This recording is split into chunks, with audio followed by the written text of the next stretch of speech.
안녕하세요.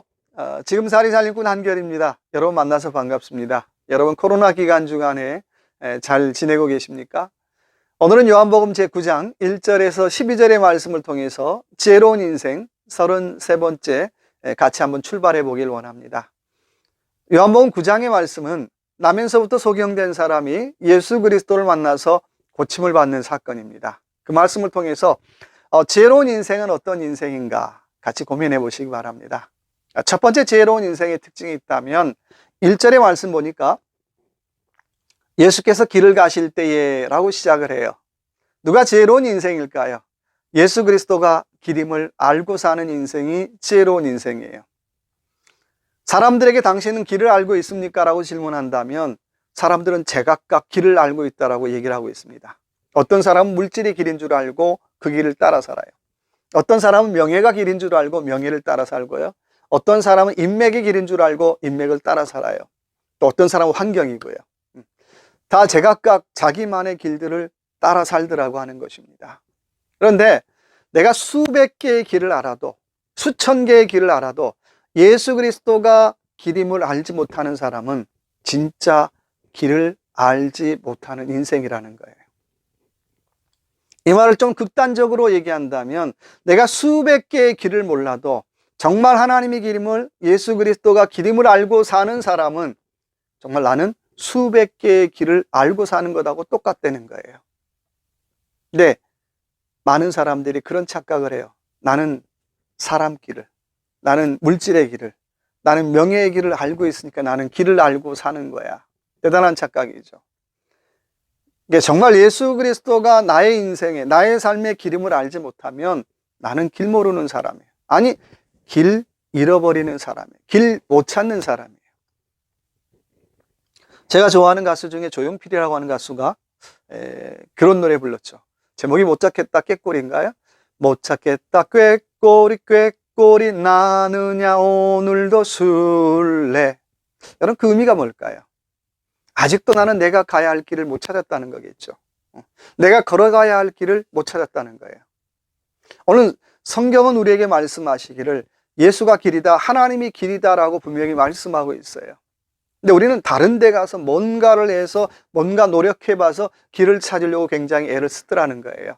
네, 그 길이 그 나쁜 건 아니지만 그 길이 어떻게 해요? 가짜라는 거죠. 유사품이라는 거예요. 정말 인생의 길 안내자가 되려고 한다면, 또 영적인 길 안내자가 되려고 한다면 예수 그리스도가 나의 인생의, 나의 삶의 길임을 깨닫고 사는 인생, 예수 그리스도가 나의 인생의 길임을 깨닫고 사는 인생, 그 사람이 정말 영적인 길 안내자가 될 수가 있겠죠. 근데 예수 그리스도가 나의 길이심을 깨닫지도 못하고 사는데 덥석 다른 사람의 인생에 내가 길 안내자가 되겠다고 큰 소리 치는 분들을 봐요. 참 예수님 표현으로 본다면 소경이 소경을 인도하는 것하고 똑같다는 거예요. 정말 다른 사람의 길 안내자가 되고 싶거든, 또 다른 사람의 영적인 길 안내자가 되고 싶거든, 예수 그리스도가 나의 삶에, 나의 인생의 길이심을 깊이 깨닫고 고백하며 걸어가는 사람만이 다른 사람의 인생의 길 안내자가 될 수 있다고 하는 것입니다. 그런 사람이 지혜로운 인생이겠죠. 두 번째 지혜로운 인생의 특징이 있다면 날 때부터 맹인된 사람을 보신지라 라고 말씀하고 있어요. 두 번째 지혜로운 인생은 예수 그리스도를 만나기 전에 누구나 다 영적인 맹인임을 깨닫고 사는 인생이에요. 당신 눈 뜨고 삽니까? 라고 질문한다면 그렇죠. 내가 눈 뜨고 살죠. 시력이 얼마나 좋은데요. 또 내가 가진 게 얼마나 많은데요. 내가 누리고 있는 게 얼마나 많은데요. 내가 알고 있는 사람이 얼마나 많은데요. 난 눈 뜨고 삽니다. 그렇게들 얘기해요. 그런데 예수 그리스도를 만나지 못하면, 빛이신 예수 그리스도를 만나지 못하면 영적으로 본다면 누구나 다 예외 없이 맹인이라고 하는 것입니다. 물질이 많아도 맹인이고요, 아는 사람이 많아도 맹인이고요, 권력이 있어도 맹인이에요.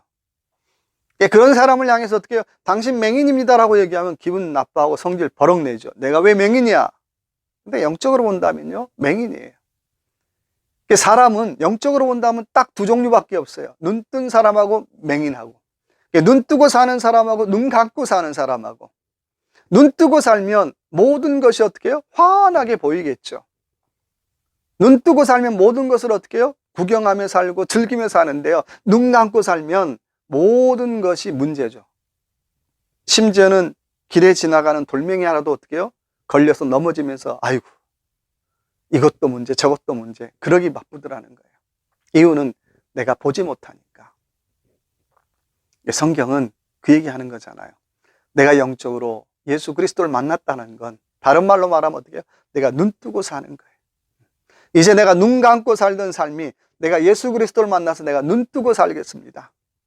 전에는 내가 내 돌 걸어가다가 걸려서 넘어지면 맨날 이게 문제 저거 문제 그랬지만 이제는 어떻게 해요? 덜 걸려 넘어지고 내가 예수 그리스도 은혜로 내가 눈 뜨고 살겠습니다라고 하는 고백이라고 하는 것입니다. 그래서 두 번째 지혜로운 인생은 예수 때문에 어떻게 해요? 눈 감고 살던 인생이 눈 뜨고 살아가는 인생으로 바뀌어졌다라고 하는 걸 깨닫고 사는 인생이 지혜로운 인생이라는 거예요. 세 번째 지혜로운 인생은 수준 높은 질문을 갖고 사는 인생이 지혜로운 인생입니다. 여러분, 질문은 그 사람의 인생의 수준을 나타냅니다. 아무리 그 사람이 고급스러운 옷을 입고 있어도 질문의 수준이 천박하면 그 사람의 인생은 천박한 거죠. 그렇잖아요. 결국 질문의 수준이 그 사람의 인생의 수준이고 그 사람의 삶의 수준이에요. 오늘 저와 여러분이 갖고 있는 질문의 수준을 한번 공공히 한번 생각해 보십시다. 오늘 제자라고 말하는 사람들의 질문의 수준을 한번 봅시다. 그 사람이 맹인으로 난 것이 누구 때문입니까? 라고 질문하고 있어요. 자기 때문입니까? 그의 부모 때문입니까? 우리말로 해석한다면 그 사람이 정말 시각장애인 된 것은 그 사람의 행실이 좀 문제가 있는 것 같아요. 아니면 그의 부모가 행실이 좀 문제가 있는 것 같아요. 이런 질문이잖아요. 누가 이런 질문 던져요? 제자들이. 우리가 교회 안에서도 참 이런 일 참 많이 보죠.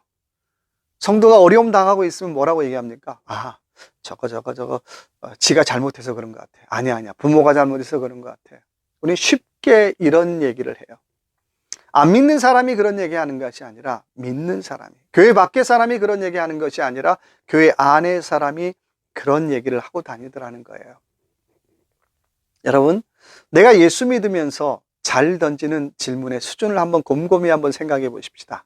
나는 어느 정도 썩 괜찮은 질문을 갖고 살아가는지요. 내가 예수 믿는다고 하면서도 신앙생활 한다고 하면서도 나는 늘 누구 죄 때문이야, 누구 탓이야 라고 하는 그런 탓과 핑계와 그런 거에 너무 익숙해서 살아가는 건 아닌지 한번 스스로에게 질문해 보시면 좋을 것 같아요. 자, 예수님 대답 한번 들어볼까요? 3절의 말씀 보니까 예수께서 대답하시되 이 사람이나 그 부모의 죄로 인한 것이 아니라 그에게서 하나님이 하시는 일을 나타내고자 하심이라. 제자들은 누구 때문이야 라고 핑거하고 핑계대고 그거 찾기 바쁜데 예수님의 답은요, 아니야, 하나님이 하시는 일을 나타내고자 함이야 라고 말씀하고 있어요. 그 사람 그렇게 된 건 누구 죄 때문입니까? 라고 얘기할 때 아니야, 그 사람의 그 일을 통해서 하나님의 영광을 드러내고자 함이야 라고 대답하시더라는 거예요. 굉장히 스케일이 크죠. 여러분, 우리가 신앙생활하면서 이런 것 볼 수 있다면 참 좋을 것 같아요.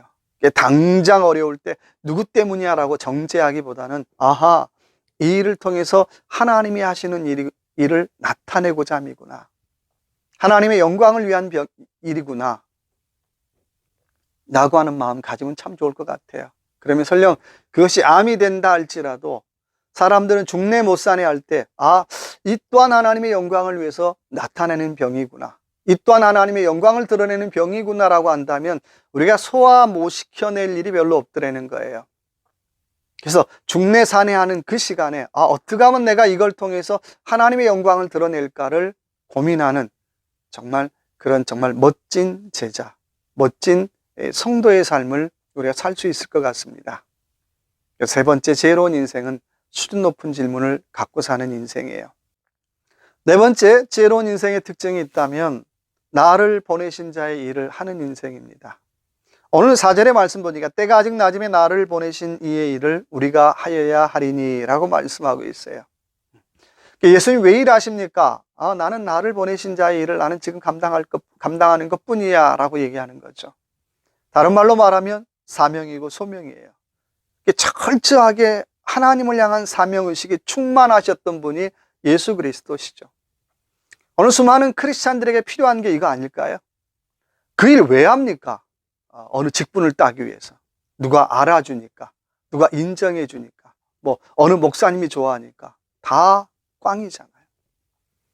정말 하나님 앞에 영광이 되는 일은 하나님께서 보내신 자의 일을 내가 감당한다라고 하는 믿음의 고백 가지고 한 일밖에 없다는 거예요. 내가 큰 일이든 작은 일이든 하나님이 나를 이 환경에 보내셨고, 이 형편에 보내셨고, 이 사람들에게 보내셨고, 이 조건에 보내셨다면 나는 지금 이곳에 가서 나를 보내신 하나님의 일을 나는 그저 묵묵히 감당할 뿐이에요. 그게 사명이고 소명이겠죠. 그런 사명감 갖고 하는 일이라면 작은 일이도요, 큰 일이도요, 큰 일도 상관없이 하나님 앞에 거룩한 일이 되겠죠. 작은 일, 큰 일 따지지도 않고요. 알아주건 안 알아주건 따지지도 않아요.